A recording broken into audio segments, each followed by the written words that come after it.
June 19, 1944. Dawn breaks over the Philippine Sea. The horizon glows amber and gold, stretching endlessly across a canvas of deep blue water that seems to breathe with the slow roll of the Pacific swells. The air is thick and humid, clinging to the skin like warm cloth. On the flight deck of the USS Lexington, a young sailor named Tom Hendricks stands beside a Grumman F6F Hellcat, his hand resting on the cold metal of its wing. The aircraft is a beast, broad-shouldered, heavy, painted in dull navy blue with white stars that seem almost too bright in the early light. The engine cowling gleams faintly with condensation. Hendricks can hear the low hum of voices around him, the clank of ordnance being loaded, the distant roar of waves breaking against the carrier's hull. He inhales deeply, tasting salt and aviation fuel. Somewhere far beyond the horizon, an armada of Japanese carrier planes is already airborne, their pilots chanting silent prayers as they bank toward the American fleet. They do not yet know what waits for them. They do not yet know the name Hellcat, but they will. In less than 2 hours, the sky will become a killing field, and the myth of Japanese air superiority will shatter like glass under the weight of American engineering, firepower, and industrial will. This is the story of how a single aircraft changed the course of the Pacific War. It is the story of how Japanese pilots, once feared as the most skilled aviators in the world, found themselves outmatched, outgunned, and overwhelmed by a machine that embodied everything they had underestimated about their enemy. It is a story not just of technology but of ideology, of expectation colliding with brutal reality, and of the moment when the samurai spirit met the assembly line. To understand the shock that Japanese pilots felt when they first encountered the Hellcat, one must first understand what they expected. In the early years of the Pacific War, Japanese naval aviation had been unmatched. The Mitsubishi A6M-0, introduced in 1940, was a revelation. A fighter so light, so agile, so elegantly designed that it could outmaneuver anything the Allies could put in the air. It could turn tighter, climb faster, and stay aloft longer than any American or British fighter of the time. In the hands of Japan's elite carrier pilots, men who had trained for years in the rigorous and unforgiving doctrine of the Imperial Japanese Navy, the Zero was a scalpel. American pilots in the early war years, flying clumsy F4F Wildcats or obsolete P-40 Warhawks, were often slaughtered. At Pearl Harbor in the Philippines, over the Dutch East Indies, and in the skies above the Indian Ocean, Japanese pilots racked up kill after kill. They believed, with some justification, that they were invincible. This belief was not merely arrogance. It was rooted in doctrine, in culture, in the very soul of the Japanese warrior tradition. Bushido, the way of the warrior, demanded perfection, discipline, spiritual purity. A pilot was not merely a technician. He was a modern samurai, his aircraft an extension of his will. Japanese training emphasized dogfighting, close-in combat where skill and spirit could prevail. The Zero was built to reflect this philosophy. It sacrificed armor and self-sealing fuel tanks for speed and maneuverability. It was a weapon for men who did not expect to be hit, because to be hit was to have already failed. In 1942, this approach seemed vindicated. Japanese pilots dominated the skies from Darwin to Ceylon. They believed the Americans were soft, undisciplined, reliant on machines rather than spirit. They believed that when the decisive battle came, Japanese superiority, moral, spiritual, tactical, would carry the day. But the Americans were learning. And, more importantly, they were building. In the factories of Bethpage, New York on Long Island, the Grumman Aircraft Engineering Corporation was working on something new. The company had produced the F4F Wildcat, a stubby, rugged fighter that had held the line in the dark days of 1942. The Wildcat was tough, reliable, and could take punishment, but it was slow and clumsy compared to the Zero. Grumman's engineers knew they needed something better, something that could not only survive against the Zero but dominate it. They needed a fighter that combined the Wildcat's durability with speed, firepower, and climb rate that could match or exceed Japanese aircraft. They needed a killer. What emerged from the Grumman design tables in 1942 was the F6F Hellcat, The Hellcat was not elegant.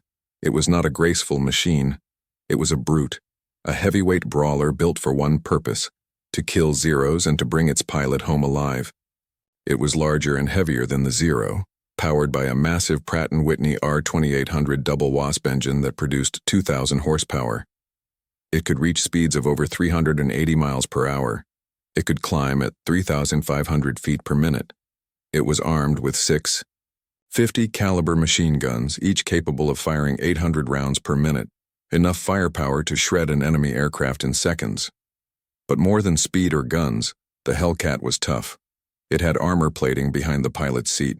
It had self-sealing fuel tanks. It had a rugged airframe that could absorb damage and keep flying. It was designed by engineers who understood that American pilots did not need to be samurai. They needed to be survivors. They needed an edge that no amount of spiritual discipline could overcome. The first Hellcats arrived in the Pacific in late 1943, assigned to carrier squadrons preparing for the island-hopping campaign that would roll back Japanese conquests. American pilots, many of them fresh from training, climbed into the cockpits and felt the difference immediately. The Hellcat was stable, forgiving, easy to fly. It did not demand perfection. It did not punish mistakes. It was a tool built for mass production and mass deployment, designed so that a pilot with a few hundred hours of training could take it into combat and have a fighting chance. This was the genius of American design, not individual brilliance but systemic competence. The Hellcat was a weapon of democracy, a product of an industrial system that could churn out thousands of aircraft, train thousands of pilots, and replace losses faster than the enemy could inflict them. Japanese intelligence noted the appearance of a new American fighter in late 1943, but the reports were vague, incomplete. The Zero was still performing well in combat, and Japanese commanders saw no reason for alarm. Their pilots were the best in the world. Their tactics were proven. A new American plane, they reasoned, might be faster or more heavily armed, but it could not overcome the superiority of Japanese training and spirit. This was the fatal miscalculation. The Japanese High Command had built their entire Janlu around the assumption that quality would always defeat quantity, that a smaller force of elite warriors could hold off a larger force of lesser men. They did not understand, could not understand, that the Americans were preparing to bring both quality and quantity in overwhelming measure. The first major test came in the Battle of the Philippine Sea, June 19-20, 1944, a clash that American pilots would later call the Great Marianas Turkey Shoot. The Japanese launched Operation Ago, a desperate gamble to destroy the American carrier fleet and halt the advance toward the Japanese home islands. Admiral Jisaburo Ozawa commanded a force of 9 carriers and over 400 aircraft. Opposing him was Admiral Raymond Spruance's Task Force 58, with 15 carriers and more than 900 aircraft, the majority of them Hellcats. The Japanese plan relied on long-range strikes and land-based support from airfields in the Marianas. It was a sound plan on paper, rooted in the same principles that had brought victory at Pearl Harbor and in the Indian Ocean. But the world had changed. On the morning of June 19th, Japanese search planes spotted the American fleet. Ozawa ordered his strike waves to launch. Hundreds of aircraft, Zeros, dive bombers, torpedo bombers, took off from Japanese carriers and headed east. The pilots were young, many of them with only a few months of training. The elite cadre of 1941, the veterans of Pearl Harbor and the Coral Sea, were mostly dead, their experience and skill irreplaceable. But the young pilots did not know this. They had been told they were part of a glorious tradition, that their spirit would overcome any material disadvantage. As they flew toward the American fleet, they felt the weight of history on their shoulders. They expected to meet clumsy American pilots in inferior aircraft. They expected another victory. Instead, they met the Hellcat. American radar picked up the Japanese strike waves while they were still over 100 miles away. Fighter directors aboard the carriers began coordinating the defense, vectoring Hellcats toward the incoming raid. Hundreds of Hellcats launched, climbing to altitude, forming up in combat formations. The American pilots were calm, professional. They had trained for this. They trusted their aircraft. They trusted their tactics. When the Japanese formation appeared on the horizon, a vast swarm of aircraft glinting in the tropical sun, the Hellcats dove to attack. The first pass was devastating. Hellcats slashed through the Japanese formation, their 6 machine guns blazing. Zeros and dive bombers exploded, tumbled, fell burning into the sea. Japanese pilots tried to turn, to maneuver, to employ the dogfighting tactics that had served them so well in the past. But the Hellcats did not dogfight. American pilots had been taught to use their advantages: speed, firepower, durability. They attacked in slashing dives, fired long bursts, then climbed away using their superior power. If a Zero tried to follow, the Hellcat simply outclimbed it. If a Zero tried to run, the Hellcat ran it down. The Japanese pilots found themselves fighting an enemy that refused to play by the old rules.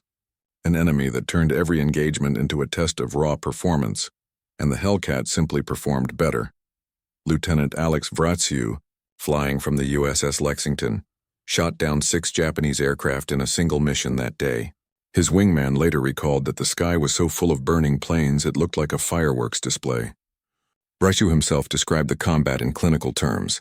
They were easy targets. The Hellcat could do anything I asked it to. I'd make a high-speed pass, pull up, and they couldn't follow. It was like shooting ducks. The casualty figures tell the story. Of the 373 Japanese aircraft that attacked on June 19th, approximately 300 were shot down. American losses were 29 aircraft. The Hellcat had achieved a kill ratio of over 10-1. It was not a battle. It was an execution. Japanese pilots who survived the battle returned to their carriers in shock. They had expected to face an enemy inferior in skill and equipment. Instead, they had encountered a machine that outperformed the Zero in every measurable way, flown by pilots who might not have been individually superior, but who operated within a system: radar detection, fighter direction, coordinated tactics that multiplied their effectiveness. One Japanese pilot, Warrant Officer Sakio Komatsu, wrote in his diary that night, "The Americans have a new fighter. It is very fast, very strong. Our Zeros cannot escape it. I watched 3 of my squadron die today. They did nothing wrong. The enemy plane was simply better." This was the revelation that Japanese pilots faced throughout 1944 and 1945. That spirit and skill, no matter how refined, could not overcome a fundamental disadvantage in equipment and resources. The Hellcat became the signature weapon of American naval aviation for the rest of the war. It flew from carriers in every major operation: the Philippines, Iwo Jima, Okinawa, the raids on the Japanese home islands. By the end of the war, Hellcats had destroyed 5,223 enemy aircraft in air-to-air combat, more than any other Allied fighter. The kill ratio remained extraordinary. For every Hellcat lost in combat, American pilots shot down 19 Japanese aircraft. Grumman produced over 12,000 Hellcats between 1942 and 1945, and they were flown by pilots from the United States, Britain, and France. The aircraft became synonymous with American airpower in the Pacific: reliable, deadly, unstoppable. But the story of the Hellcat is more than a story of machinery. It is a story about the clash of 2 worldviews, 2 philosophies of war. The Japanese had built their entire military culture around the idea of the warrior elite, the idea that superior training, discipline, and spiritual strength could compensate for material disadvantage. This was the lesson of centuries of samurai tradition, and it had worked against China, against Russia in 1905, even in the early months of the Pacific War. But the Hellcat represented a different philosophy, one rooted in the industrial and democratic culture of the United States. It was a weapon designed not for heroes but for ordinary men. It was built in vast numbers by workers in factories who would never see combat, and flown by pilots who were trained quickly and efficiently, not through years of brutal discipline, but through systematic instruction and practical experience. The Hellcat did not demand that its pilot be exceptional. It made the average pilot effective. It embodied the American way of war: overwhelming material superiority, technological innovation, and the systematic application of industrial power. This difference became a recurring symbol throughout the Pacific War. Japanese soldiers and airmen, encountering American equipment and supplies, were often stunned by the sheer abundance of it all. In the cockpit of a captured Hellcat, a Japanese engineer reportedly marveled at the quality of the instruments, the redundancy of the systems, the obvious care that had gone into making the aircraft as survivable as possible. "They build these for their pilots to come home," he said. "We build ours for our pilots to die gloriously." It was not meant as criticism but as observation. The Zero was a beautiful aircraft, a masterpiece of minimalist design, but it was built for a warrior culture that saw death in battle as the highest honor. The Hellcat was built for a culture that valued life, that wanted its young men to survive, to come home, to build families and futures. This was a philosophical chasm that no amount of courage or skill could bridge. Japanese pilots, those who survived long enough to reflect, came to understand this. In post-war interviews, many spoke with a kind of grudging respect for the Hellcat and what it represented. Captain Minoru Genda, one of the architects of the Pearl Harbor attack, said in 1946, "We thought the Americans were not warriors. We thought they were soft, that they cared only for comfort and wealth. But they brought a different kind of strength, the strength of their factories, their science, their organization. We could not match it. The Hellcat was proof of that. It was not just a plane. It was the symbol of a nation that could build anything it needed in any quantity and make it work." Genda's words captured the essence of the Japanese shock. Not just that they had been beaten, but that they had been beaten by a system they had fundamentally misunderstood. The Hellcat's dominance was not merely a matter of superior design.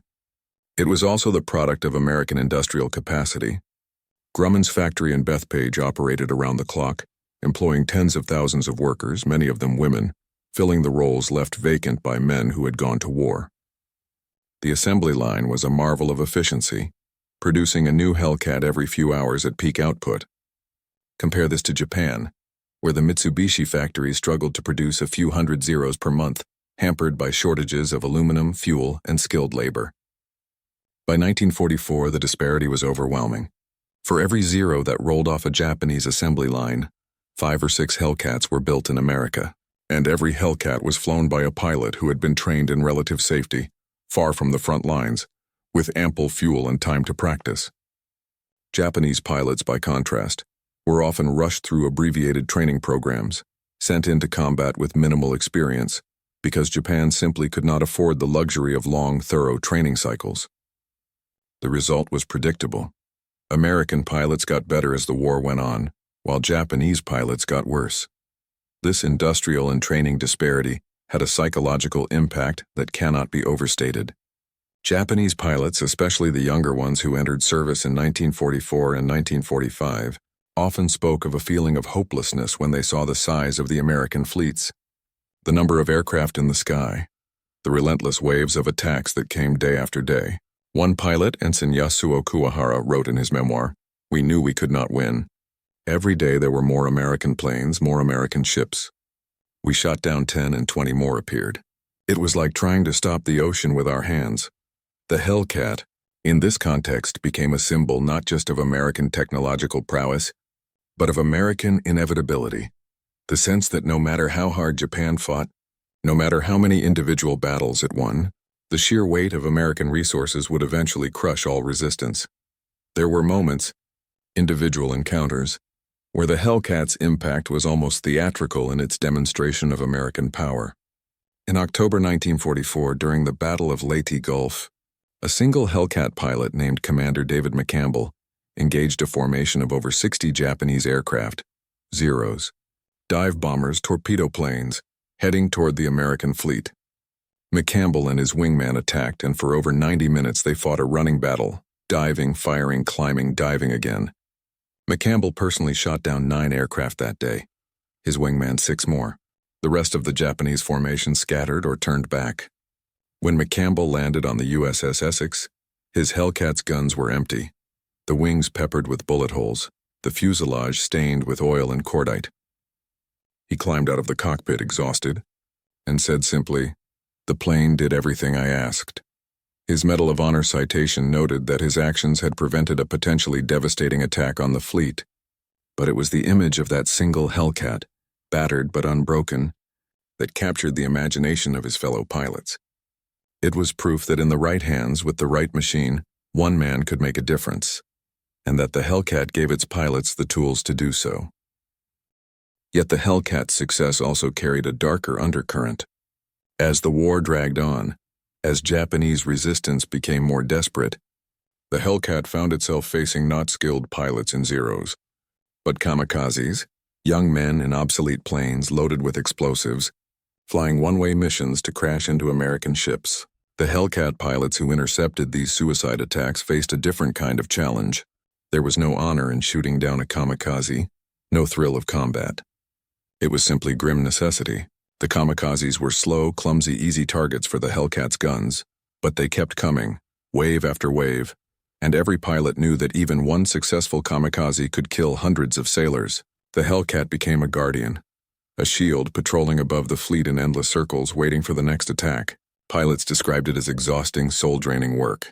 "You shoot them down," one pilot said, "and you know there's another kid behind him and another behind him and they're all going to die and there's nothing else they can do." It's not war. It's slaughter. This transformation, from hunter to executioner, reflected the broader transformation of the Pacific War. In 1942, when the Zero reigned supreme, aerial combat had a certain terrible romance to it, a sense of individual skill and bravery determining the outcome.